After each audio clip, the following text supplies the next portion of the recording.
Today we're going to talk about community engagement. This is the beginning of a series that we'll be doing on community engagement. So today we're starting with the 101, and we'll talk later about what our next installment will look like, and we hope you'll be able to join us for all of that.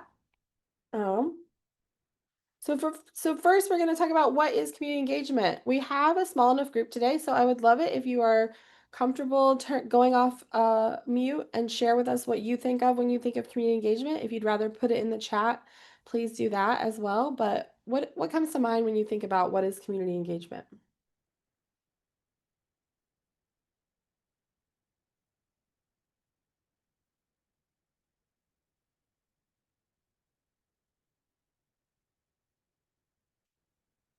There's there's not wrong answers. Inclusivity. Inclusivity, I like it. There's not going to be a test.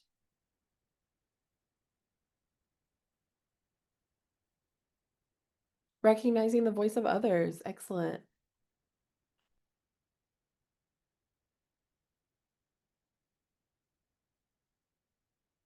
Thanks, Elizabeth. What else?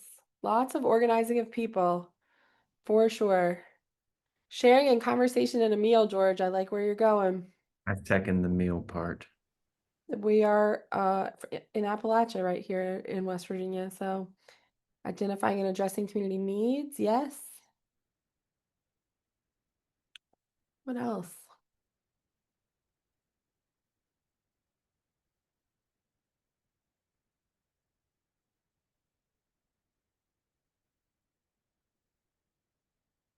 Elevating ideas and facilitating and making them come to fruition. Excellent.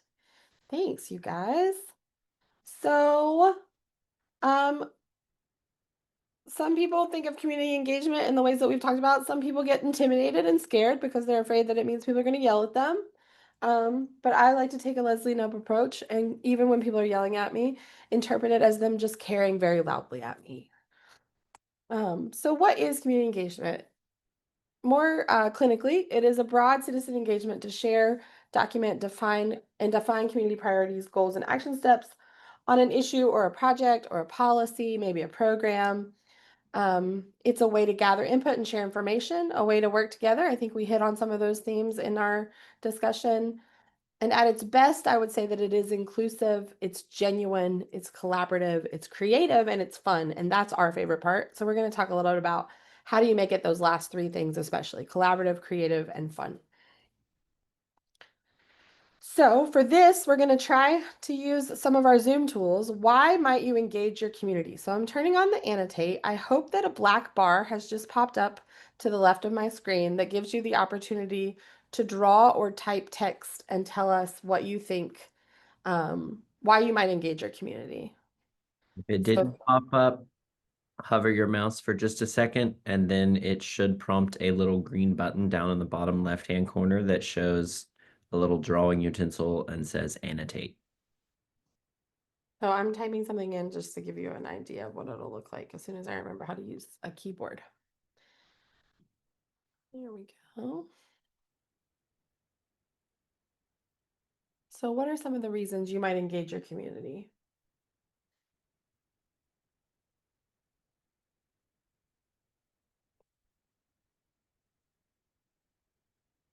I think it defaults to drawing, which you're welcome to do. But if you click the T, it will switch to text boxes.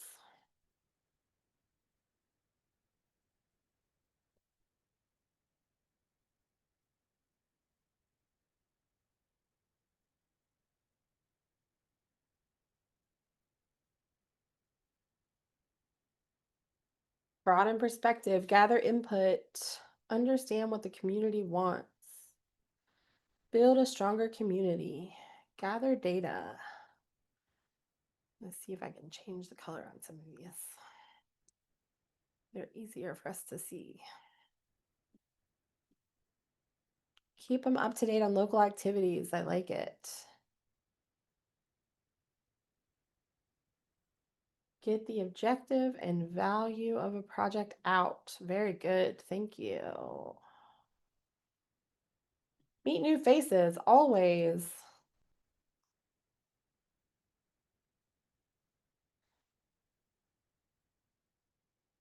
Give that another minute while I capture any of that.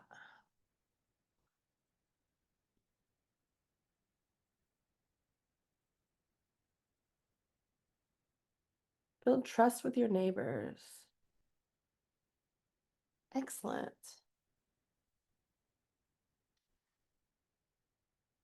This is great. Thank you guys. All right. So these are some great reasons why you might engage your community. These are good reasons why it's useful. You might also have a very specific reason why, like a specific project that requires you to do it because of your funding. Certainly in our context in the brownfields world, there would be brownfield grant reasons why you might have one, and we're going to talk about that in a little bit. If you're a public entity like a local government or a county government, there are times when you have to include your community in certain ways. You have to include and engage your constituents. So those are all great reasons why you might need to. So thank you. I believe it's going to save that for us, so I will have it moving forward. All right. Nope, we're going to get rid of it because we have another question. Sorry. All right.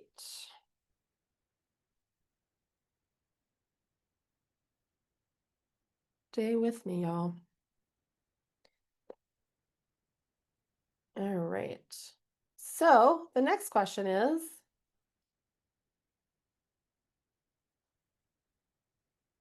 who should you be engaging in your community? What kinds of stakeholders should you be including in your community? Do you still see the annotate options, Seth? Excellent. Thank you. Who should we be engaging in our conversations about our projects? Local nonprofits.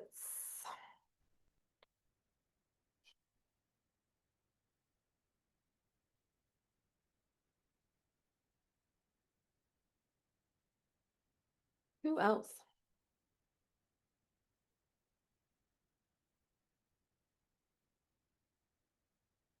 Community residents, especially those that are close to the project. Yes, geographically close. Maybe their interests are close.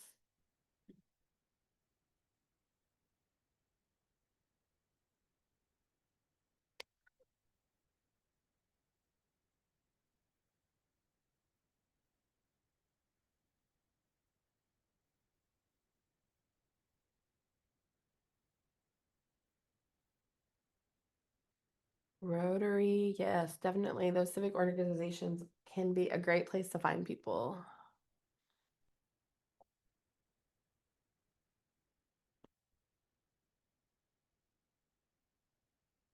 Residents, elected officials, and municipal representatives, definitely.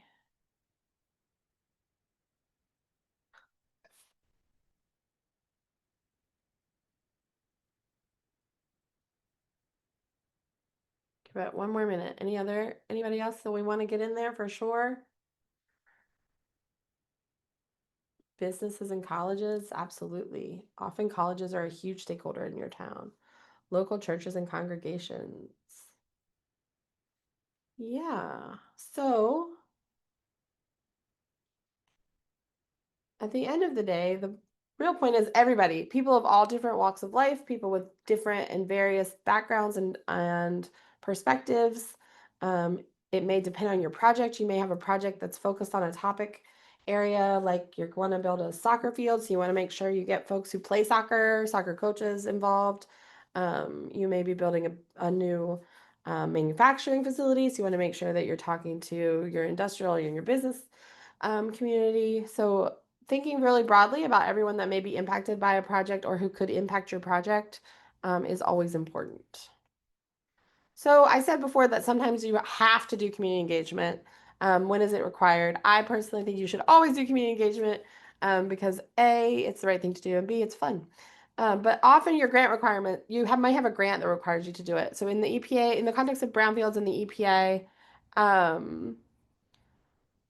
you are required to do some community engagement and gather community input before applying for an EPA cleanup grant. You're also required to do it throughout an EPA cleanup grant or an assessment grant, probably also a multi-purpose grant as well should be on there. And sometimes there may be an Open Government Meeting Act application if you are a public entity.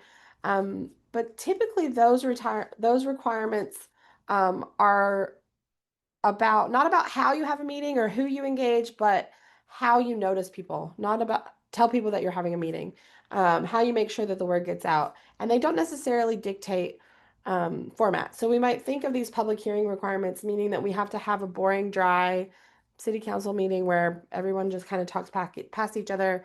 But most of the time, those requirements have more to do with, again, how you're telling people about the meeting, where did you put your agenda, etc.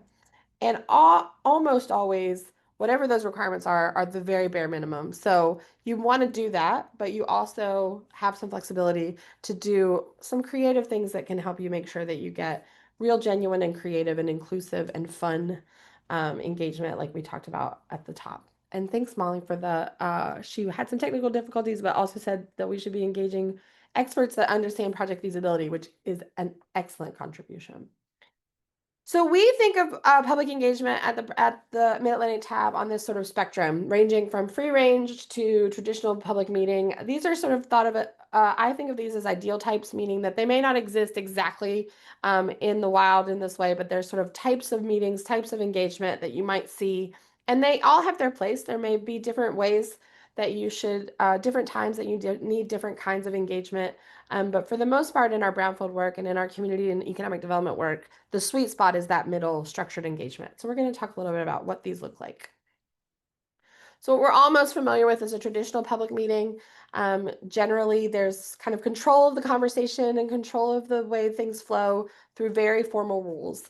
Often in a traditional public meeting, there is a clear physical separation of the public from decision makers. So like in a city council, if you think about a city council chamber, you have city council sitting separately behind a bench, and then everybody else out in the audience. And whether it's intended to or not, this can be intimidating. It can make it difficult for people to feel like they want to stand up and provide input because it makes it feel like a very formal public speaking. Public speaking is a very common fear. It can feel like that's not their place, that they don't belong there, and it's hard for them to share input in that room. And as, again, it may not be intentional. It literally can be the physical space that's making them feel that way. And often in these traditional public meetings, there's not a lot of actual interaction. You have a lot of people talking at each other, right? So I get up and give my 5 minutes, then somebody else gets up and gives their 5 minutes, then the city council members respond, but there's no actual conversation. It's all unidirectional information. And there may be reasons for this. Sometimes you've got to have a meeting about a zoning code, and maybe that's what it needs to look like. But so here's what it is. You can see the diff the distance and the differentiation between the two groups of people. And sometimes it just looks like this. There's not a lot of opportunities to interact. And so again, it's not a conversation. It's unidirectional conversation. And frankly, they're boring, guys, right? They're boring, so nobody comes. So you end up with a big empty room, and that's not what we want either. And they tend to sound kind of like this, right? Not the most fun. On the other end of the spectrum is what we call a free range meeting that maybe doesn't have a whole lot of structure. There isn't any separation really between the public and the decision makers, and everybody is moving around and talking, and the information is going in all directions at all the time. Sometimes you might do this. I think maybe a good example of this would be a poster session where you do have people standing at their posters, but it's very unstructured. You're just sort of mingling and moving around. And there is great value in that for sure. But you're not necessarily getting a good exchange between all of the stakeholders together and that opportunity to learn and build from each other. So it looks like it's kind of crowded. There's a lot of people. There's, again, not any structure, but an opportunity to interact with lots of people, which can be positive. And it's loud and chaotic. And then finally, in that middle, what I like to say the sweet spot is the structured engagement. So in a structured engagement environment, you have some control, but you're not completely controlling the conversation. Everybody is on equal footing. So hopefully they're all seated together in these small groups at the tables together. There's not city council over here, the people over here. You maximize the interaction, both in the opportunities for it, but also in its productiveness and the ability to have a conversation. And it's multi-directional, but in a collaborative way. So you're talking, you're building on each other. And this is what this looks like.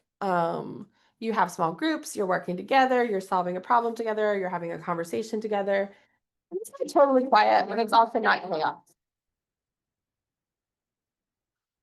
And so what are the key parts of that meaningful and structured engagement? Our creativity. So if you follow us and you got here through any of our other things, you know that we have a beaver mascot.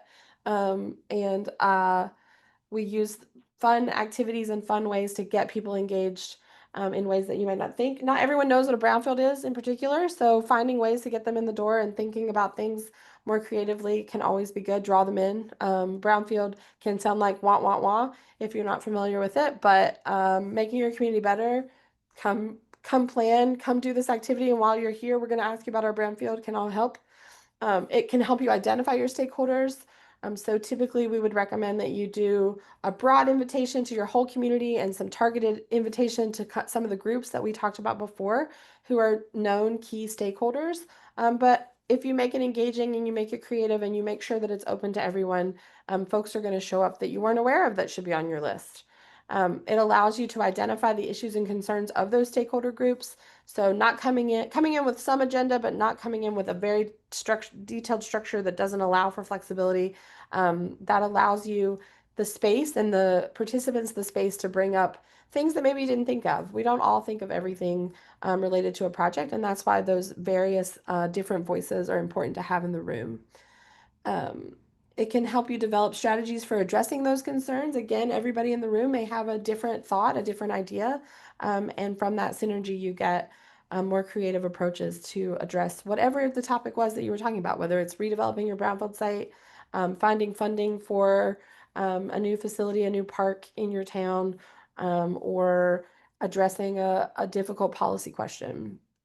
Um, in that in this same structure, there's also an opportunity to report out. So it's easier to have a conversation in a smaller group, maybe with 6 or 8 people, but you want to make sure that everybody in the room hears everything that's kind of happened. So you have that conversation in a more manageable group, and then you have an opportunity to share it more broadly so that more ideas are sparked, more relationships are created.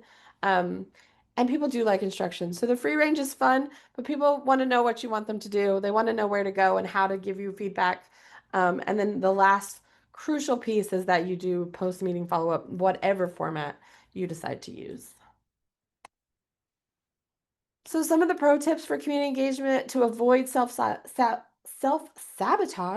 are that the location matters. So we already talked about sort of how does the room, the feeling of the room, the setup of the room impact whether people feel ready to share input, whether they feel comfortable sharing input, and what is that layout. It also matters, like, is it hard to get to? Is there parking? Is it somewhere convenient for people? Is it somewhere that people might already be so that you may get people walking by and who just walk in? And so you really want to set that tone and make sure that it's accessible in those ways as well. A strong facilitator is important. It doesn't mean it's an autocracy. It doesn't mean that you're being very strict. You do need to have rules, but and you also need to follow your own rules. So making sure that you stick to whatever the guidelines are that you set out at the beginning.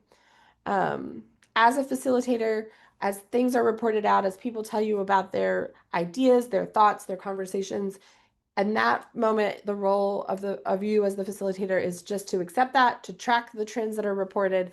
You're not evaluating in that moment. You want to create that environment again of people feeling comfortable to share their ideas, and be a part and feel a part of your project. And then lastly, don't buy into any of the myths or the rumor mill that may be floating around about your project. This is especially important on brownfield. So some of the most common things that we see as myths when people come to a meeting that they say, well, I don't know why we're talking about this because it's never going to happen because it's going to cost too much. And where are we going to get that money? And that's never going to work here because of all of these reasons why it doesn't work here. It might work in that community, but they have better resources than we do. And then finally, that some big bad wolf is going to blow down the project. So such and such will never let that happen here. Um, those kinds of things don't buy into it yourself. Make sure that if you're structured and you have your opportunity to have these conversations in small groups, it can help give a space for you to not ignore those comments, but discuss them in a productive way that moves you on to continuing the conversation. So why do we suggest doing it this way? As I've said many times, that it allows for more people to be involved in the process, which for me at the end of the day is the most important piece.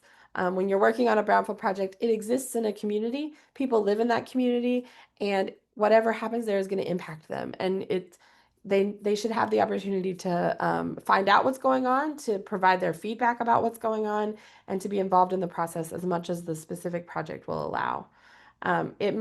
Doing it in this way, having these smaller groups, having an opportunity for smaller conversations that build into a bigger conversation can help to minimize some of the unproductive soapboxing that you see in traditional meetings. So, in situations like a traditional city council meeting where you just sign up to talk, you get your 5 minutes, you can get people who just come and talk maybe about something that doesn't even have anything to do with the topic at hand.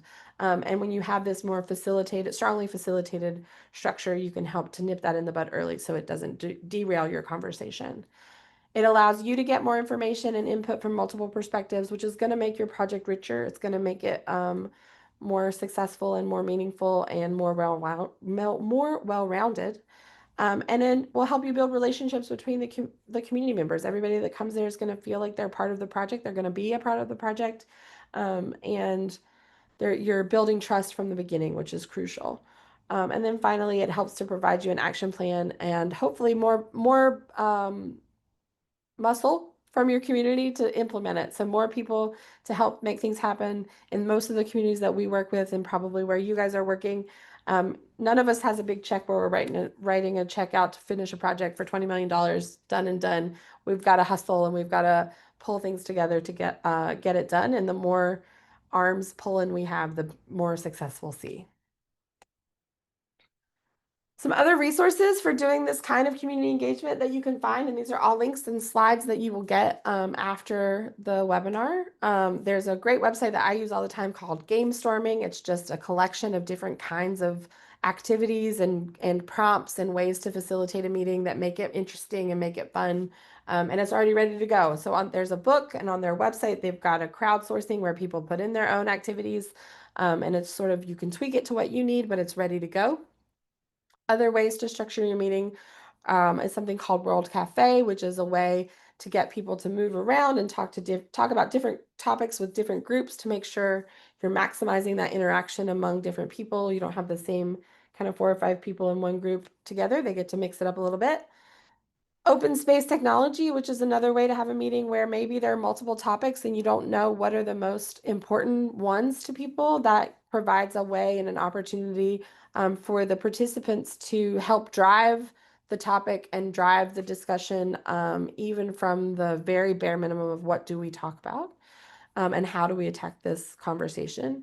And then finding people where they are. So, as I said before, a lot of times it can be difficult to attract people to a meeting that just says, come to the brownfields meeting. Because if they don't know what a brownfield is, they don't know if they should care about it or why they should care about it.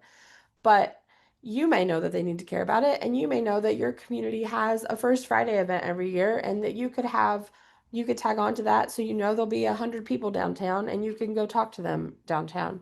Or maybe there's I keep using sort of soccer field, but maybe the end result has something to do with a park or a soccer field, and you can go to those places, find the people who are using those kinds of facilities, and this is another place where maybe the location is important, to make sure that that's where they are. I had a boss once who used to say that there are people that we worked in parks, there are people that use parks, and there's people that go to the meetings. And we want to make sure we're also getting the people who use the parks in our meetings so that we know what it is that they need. And then finally, that's what we're here for at TAB. You can ask us to help. We can help you design your activities. We can help you facilitate. We can be the technical experts to talk about brownfields and brownfield grants and EPA. Um, or we can brainstorm with you to figure out what would be the best role for us in this process. And there's an example of going where people are and having some fun. So we went to a First Friday event where a community was already going to be gathered. It was around Halloween, and so we did all things Harry Potter. You didn't know that there were brownfields in Harry Potter world, but there are. There are brownfields everywhere. And so this gave us an opportunity to interact with people. We reframed all of the same information with this theme, and it helped to draw people in and also to kind of break down any hesitancy they might have about talking about something they'd never heard of before. All right. So as I said, we're here to help you. We can help with questions throughout your journey, and everything we do is free. When it comes to community engagement, we can facilitate, help you plan them, help you do the outreach, do that technical expertise, and many other things you might think about.